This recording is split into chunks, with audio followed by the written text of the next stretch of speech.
Posisinya malam Jumat jam 12 kurang 15 menit. Itu gerbang dialog atau gerbang goib sedang terbuka. Ice katanya mendengar suara langkah kaki. Plak, plak, plak, plak, plak.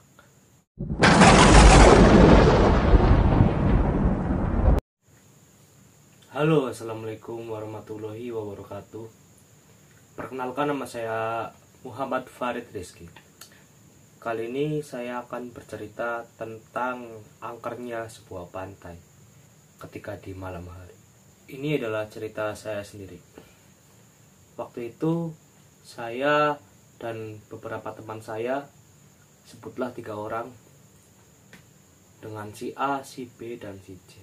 Pada malam Jumat Kliwon, saya dan teman saya, alias saya dan ketiga teman saya, mengunjungi sebuah pantai di suatu daerah untuk memancing. Di pantai tersebut ada sebuah muara, yaitu pertemuan dari air laut dan air sungai. Oke. Ketika itu tepat jam 12 kurang 15 menit.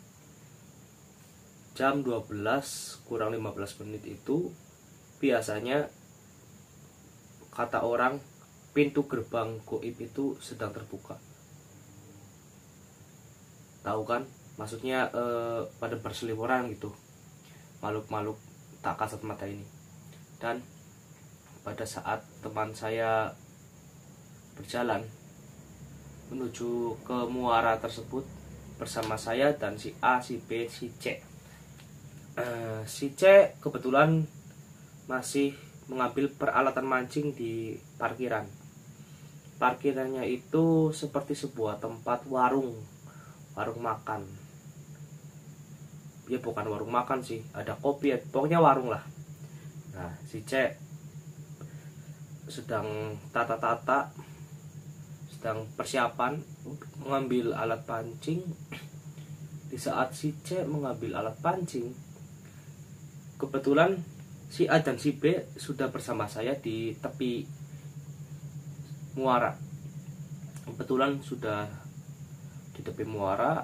Kemudian si C yang mengambil peralatan mancingnya di parkiran, karena kata si C, ya udah kalian kesan dulu. Itu si A tahu lokasinya. Oke. Ketika si C ditinggal, saya, si A, dan si B sudah OTW nih di tempat yang akan dituju lah, tempat mancing di muara itu. Kebetulan banyak ikan di situ malam-malam ya. Posisinya malam Jumat jam 12 kurang 15 menit. Itu gerbang dialog atau gerbang goib sedang terbuka. Si C ketika ditinggal, sembari si C siap-siap nih natani peralatan yang harus dibawa ke tempat mancing itu, si C katanya mendengar suara langkah kaki. Plak, plak, plak, plak, plak. Si C pun berusaha berpikir positif. Dia katanya gini, lah paling orang atau petani atau misalkan nelayan lagi habis pulang dari berlayar gitu. Bukan berlayar, lebih tepatnya lebih menjala lah, lebih tepatnya ya. Pulang dari menjala, si C, loh kok nggak ada orang. Dia tetap berpikiran positif. Kemudian semakin berpikiran positif, hati kecilnya tuh menolak, dikarenakan suara langkah kaki itu semakin dekat, semakin besar, plak plak plak, kayak gini nih langkah kaki. Dan di sekelilingnya si C melihat di parkiran nggak ada orang. Kemudian semakin dekat si C jantungnya makin duduk gitu ya. Terus si C pun mengambil langkah muda, yaitu lari sambil membawa peralatannya. Lah, sampailah si C di muara. ketemu saya bersama si A dan si B. Si C ngomong, Rit, kok di parkiran padahal sepi, tapi saya kok mendengar langkah kaki ya Rit. Saya bilang, itu perasaan kamu aja Cek. Enggak, itu jelas lah, goroh jare Yongeo, kata saya. Yakin Rit, kata si C. Nyong ora goroh, yongan jelas nemen gue langkah kaki, suara sikil melaku meraki nyong padahal ka sapa-sapa. Lah, saya pun juga baru ingat, ternyata itu malam Jumat ketika kami sedang mau mancing. Kemudian oke lah, si C berhasil ditenangkan oleh saya. Kemudian duduk, nah si B dan si A itu mulai ketakutan, mulai selingak-selinguk. Rit, orang apa Rit? Ini malam Jumat. Di serius bro, cari nyong, cari kata sayanya. Kata saya, lah ini malam Jumat ya. Kata si A dan B, iya Rit, kon ora kelingan ini malam Jumat. Oh, ora aku ngajak mancing malam Jumat. Cari si Ane, tuli primerit pan balik baik. Angker nemen soalnya ke tempat aja, istilah tenang. Kon aja terpengaruh si C gara-gara suara sikil ben wedi orang sedang mancing. Lanjut bela mancingnya cari nyongeo, kata saya. Nah, pas mancing sembari menunggu umpan di makan ikan, si C mungkin karena ketakutannya sambil rebahan tidur. Pokoknya si C itu tiduran lah. Terus setelah itu si C tidur sambil ngigo. Aduh. Kata sayanya, Cek, kamu nang apa? Dia gitu, kaget, respect ya.